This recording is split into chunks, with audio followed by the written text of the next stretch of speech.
тука во Македонија можеш всичко да се кажеш каквото искаш, можеш да се кажеш нигерец, китаец, всичко како искаш да се кажеш. Ама ако се кажеш че си българин, с тебе сврши. Мајка ми винаги кога ще излезе на улица и ми казваше не смееш да кажеш че си българин, ще те рече не арестува всичките. Мојот дедо, што бил, жив е печет и дерен пред своите 6 сина и една шчерка, за тоа што работел за Българија.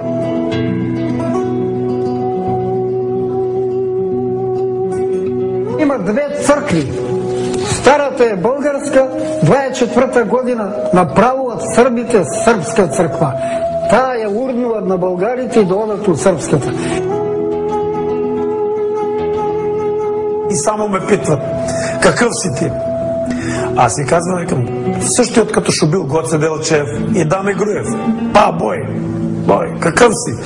Като шо бил Даме Груев и Гоце Делчев. Биха ме. Ама убиха ме, бой. И можда тамо некаде към от 10 часа сутринта, па че го набиете ки 4 часа. И един от тия сърбоманите, от тия чанчаревите, ще се казваше и ми казва, абе, дедо ти бил бугарин, лежал в затвор, също и баща ти като бугарин има лежал в затвор в Ведрезово. И аз на целата мака, на целият бой, насмеях се, ми викам, когато викам, дедо ми бил българин и баща ми бил българин, какъв съм аз? Значи аз съм българин. И почна бой.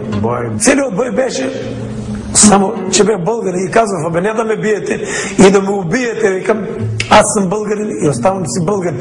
И огромът ще се превъртам и пак ще казвам, че съм българин. Първото училище, кога е отворено тук у Велес, 1843 година, моите предци живеели у Велес и имале къща. И се учило на български язик. Тогава България беше под турско робство. И исто тука ваа земја што се наречуе Македонија била под турско робство.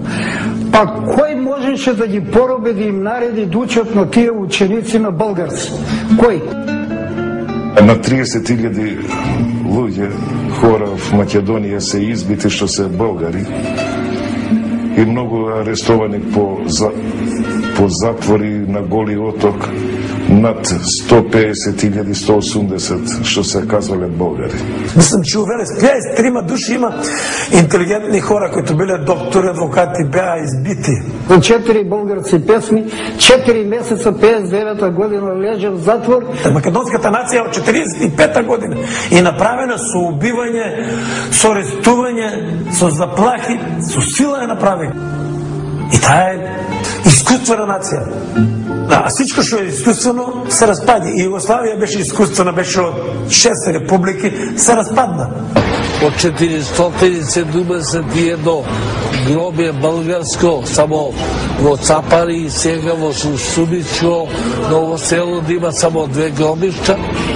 Кај са другите гробишта? Трудно е да живееш, ама тука таа наша, таа българска земја.